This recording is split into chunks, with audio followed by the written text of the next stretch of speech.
Um dos espaços mais democráticos que existem. E ele existe não só aqui, existe pelo Brasil todo. Mas não teria como a gente resgatar as memórias da nossa cidade, contar a história de Juiz de Fora, sem contar essa história também. Eu estou convidando vocês a começarem mais uma vez a caminhar com a gente em uma nova série do Resgatando Juiz de Fora, dessa vez sobre as feiras livres da nossa cidade.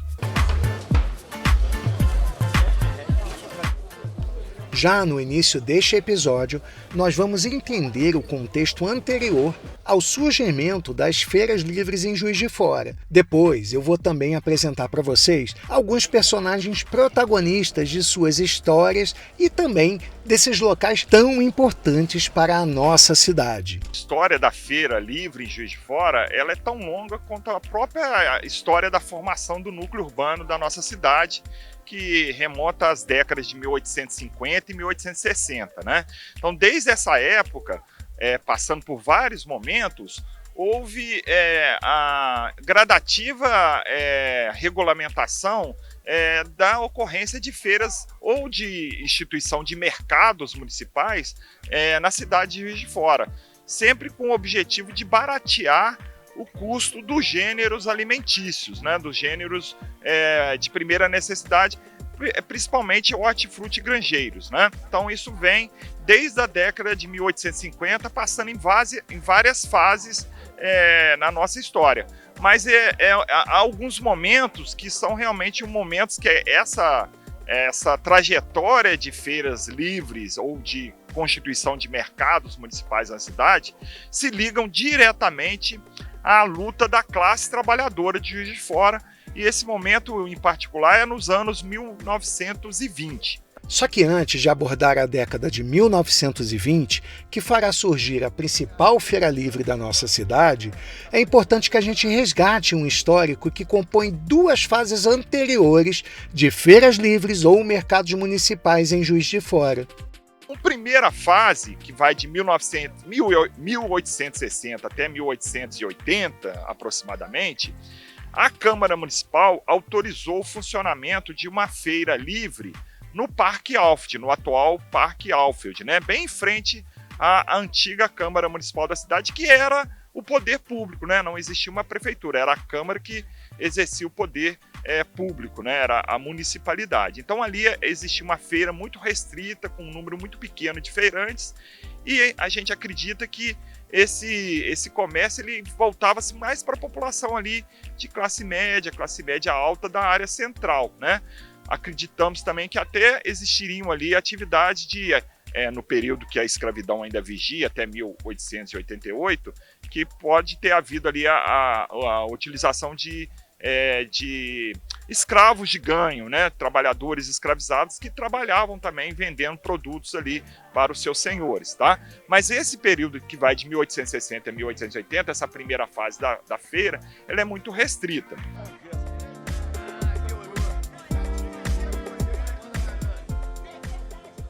Essa segunda fase, que vai de 1880 até mais ou menos 1923, ela marca uma outra, vamos dizer assim, uma outra ação da municipalidade, da Câmara Municipal, que é estabelecer um espaço fechado para o funcionamento dessa feira livre. Na verdade, é um mercado municipal, né?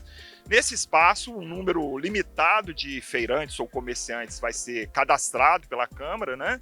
E esse espaço vai ser um espaço fechado. De 1880 até 1903, esse espaço é ali onde hoje é a Avenida Rio Branco com a Marechal, é um prédio ali, a antiga Rua Direita com a Rua Imperatriz, né? E depois, de 1904 aproximadamente até 1923, esse espaço do mercado municipal é feita uma concessão por uma firma, né, que constrói um prédio que ainda existe, é um prédio histórico que está exatamente em frente ao Palácio da Saúde, na antiga Rua da Gratidão, que é a atual Avenida dos Andradas, né? Ali funcionou até 1923 como o mercado municipal, com o principal objetivo de que os comerciantes vendessem os produtos do campo diretamente para os consumidores. Só que nessa fase, desde o começo do século XX, há uma crítica muito grande da população que esses mercados, na verdade, eles não oferecem um preço muito bacana para a comunidade, porque há a atuação de atravessadores, que na época os jornais chamavam de assambarcadores. O que é um assambarcador? Ele ia lá, comprava toda a mercadoria, né, e impedia que a população praticamente comprasse ao preço direto do produtor, né? E esse assambarcador vendia para a população a preços mais caros nos mercados da cidade, nos armazéns da cidade. Então havia uma crítica muito grande da população em relação a justamente não ter acesso direto ao produto, aos produtores da cidade, da região. Vamos dar uma pausa nos fatos históricos por enquanto, porque eu resolvi ir até a feira do bairro São Mateus, que acontece toda quarta-feira, para conhecer seus principais protagonistas, como o Raí, que na verdade se chama Air. Ele ganhou o apelido de Raí na década de 90, quando os feirantes acharam ele parecido com um jogador de futebol. O meu pai começou a fazer feira em 1968. A feira ainda era ali na José Caio Age, que era a Rua do Tupi. Na época as bancas eram de madeira. Como que eu posso falar? Muito antigo mesmo. A gente pega as fotos que tem lá em casa, dos arquivos da família, a gente chega até a se emocionar. Porque é uma história assim longa, né? Coisa assim que veio mesmo de pai para filho. Hoje eu tô aqui, né? Herdei do meu pai, mas meus filhos trabalham comigo. Aquele ali é um deles, e tem o outro que toca a feira dele já há muito tempo também, e segue os meus passos. Eu comecei na feira, eu tinha 8 anos de idade. Ficava debaixo da banca, tem histórias, cada uma mais absurda que a outra. Tem uma época que eu perdi na feira, entendeu? Porque com 8 anos a gente tem que falar a verdade, a gente não trabalha, né, cara? É porque eu não tinha com quem ficar, meu pai me levava pra feira, mas eu ficava olhando, observando. Como é macia, olha como é macia, para aqui, ó. Eu sou o rei da feira. Caio e Pablo são filhos do Raí e já vivem da feira. Herdaram a boa conversa e a simpatia do pai. Boa semana pra você. Aí nos anos 80, eu tinha 8 anos de idade, lembro 81, o Flamengo foi até campeão do mundo, que é meu time de coração, digo-se de passagem. Eu já estava na feira, mas assim, falar que a gente trabalhava, não trabalhava, né, cara? A gente ficava lá porque não tinha com quem ficar, e aí eu ia pra feira e ficava olhando meu pai trabalhar. Tem uma situação até curiosa, eu saí para comprar um pastel e me perdi na feira. Aí um cliente da feira lá que me achou num determinado lugar lá e me levou pra feira. Depois de lá pra cá eu nunca mais perdi. E enfim, aí eu tô aí esse tempo todo aí, tocando a vida. Hoje meus filhos estão aí comigo, graças a Deus. A gente trabalha mais em família, é genro, é sobrinho. A gente tá aí tocando a feira aí com coração, né? Porque a gente toca mesmo por amor. O dia a dia do feirante de fácil não tem nada. Grande parte deles faz feira quase todos os dias da semana. Na quarta, o Raí e sua família participam de 2 feiras, uma pela manhã e a outra à noite. Além disso, alguns feirantes são revendedores e outros são produtores também. Porque meu pai, quando começou aqui na feira, ele era produtor rural. Ou seja, a gente vendia o que a gente produzia. Mas hoje, anos modernos, é difícil como você tá lá na roça para poder vender aqui. Se você tá lá, aqui não funciona. Se você tá aqui, lá não funciona. Então hoje, cara, eu faço uma coisa, eu compro direto do produtor. A Daniele e a sua família são produtores. Quem assistiu à série do Resgatando Juiz de Fora com a história da Vila Almeida vai se lembrar do seu marido, o Marcos, e as suas plantações de hortaliças através da hidroponia.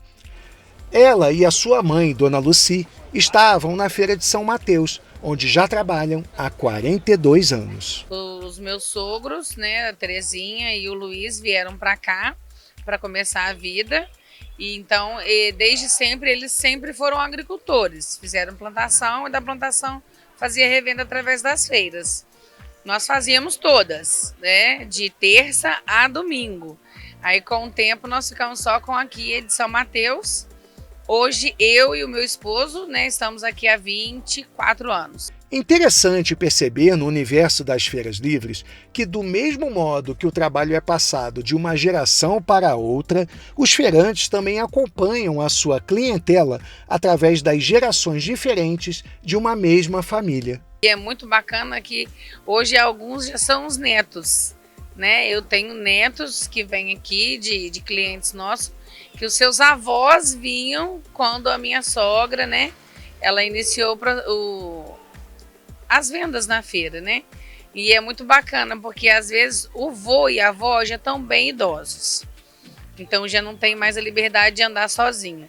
Aí eles pedem os netos para acompanhar os filhos. E eles acabam pegando amor por aquilo ali. Eles gostam de fazer feira. Eles acham legal, porque aqui o nosso tratamento com os clientes é diferente de um supermercado ou uma mercearia, que é uma coisa mais assim, robótica, né? Aqui não, aqui a gente brinca, a gente conversa, faz amizade, a gente sente falta quando o freguês não vem na feira, a gente sabe que aconteceu alguma coisa ou ele tá passeando. Um personagem conhecido da Feira de São Mateus e também de outras é o Careca. A sua história não é diferente das outras que eu escutei.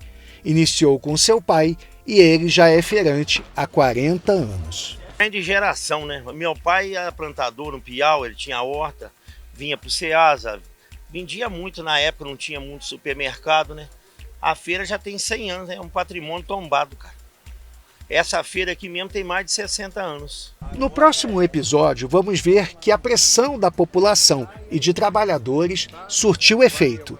Nasce, em Juiz de Fora, a Feira Livre da Avenida Brasil, que este ano completa 101 anos e que carrega em seu DNA a identidade cultural de cada juiz forano. Nesse tempo que a gente está na feira, gravando, muita gente vem falar com a gente, vem conversar, vem bater um papo, muitos vêm fazer uma brincadeira. São feirantes, são clientes, são pessoas passando, pessoas do bairro que vêm só passear. A Feira Livre é isso, gente, é isso que a gente está querendo passar para vocês. Porque existe uma identidade muito grande do juiz forano, também com essas feiras livres, que tem uma história a contar da nossa própria cidade. Eu convido vocês a continuar com a gente, porque a gente vai continuar resgatando as memórias da nossa cidade através das feiras livres.